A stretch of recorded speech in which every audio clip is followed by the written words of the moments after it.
Comme tous les après-midi, Laura rentre de l'école avec sa maman. Elle marche sur le trottoir et arrive près de chez Madame Michel. Madame Michel, Laura la connaît depuis toujours.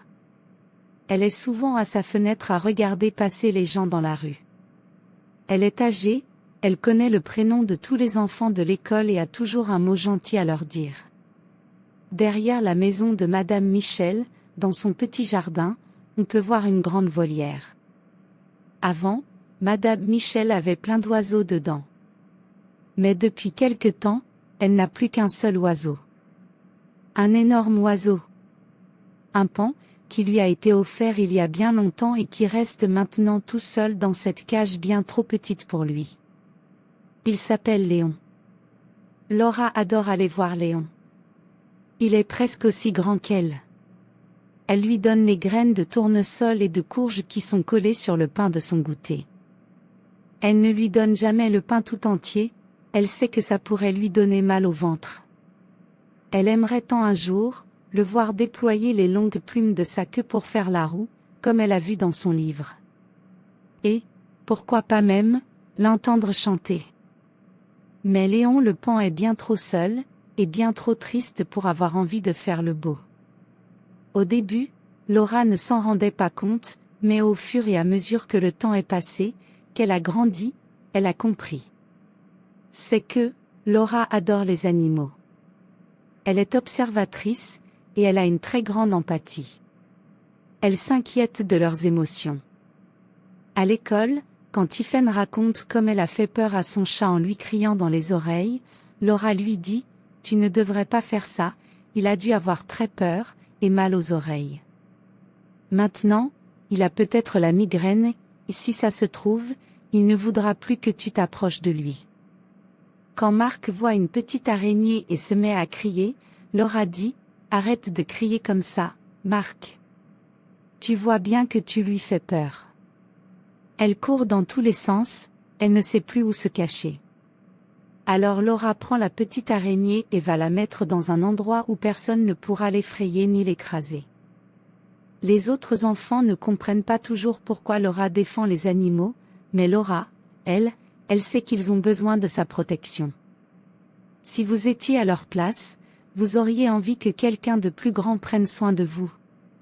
Quand Laura se retrouve devant la volière de Léon, elle aimerait aussi l'amener ailleurs, dans un endroit où il serait plus heureux. Au parc animalier, par exemple. Avec sa classe, l'année passée, ils sont allés visiter un parc tellement grand qu'on avait parfois du mal à y trouver les animaux. Laura a vu des daims, des flamants roses, des petits kangourous, des lamas, et plein de paons, qui vivent tous en liberté. Elle imagine Léon se promener dans tout cet espace avec ses amis, et cette idée lui remplit le cœur de bonheur, avant de faire place à la tristesse. Car Madame Michel ne veut pas laisser partir son paon. Laura lui a déjà demandé, plusieurs fois. Maman lui a dit, voyons, ça ne se fait pas de dire à quelqu'un que son oiseau est malheureux. Laura a répondu, mais maman, je sais qu'il est malheureux. Madame Michel a dit, ce paon est un cadeau d'un ami très cher, je ne peux pas m'en séparer. Laura a répondu, il serait tellement beau et heureux d'être libre, et puis, vous pourriez venir le voir quand même. Mais Madame Michel ne veut pas changer d'avis et Laura ne peut pas l'obliger à libérer Léon. De toute façon, elle ne voudrait pas non plus faire de la peine à Madame Michel. Ce jour-là pourtant, alors que Madame Michel regarde les enfants passer et accueille Laura avec son habituel sourire chaleureux, Laura lui fait une bise sans lui rendre son sourire. Madame Michel s'inquiète. Eh bien alors, ça ne va pas? Veux-tu venir voir Léon? Laura fait non de la tête, elle ne supporte plus de le voir enfermé.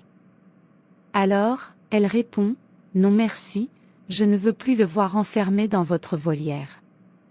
Les jours suivants, Laura passe, dit bonjour à Madame Michel, mais ne retourne pas voir Léon. Madame Michel réfléchit. Cette situation lui fend le cœur. N'y tenant plus, elle téléphone au parc animalier.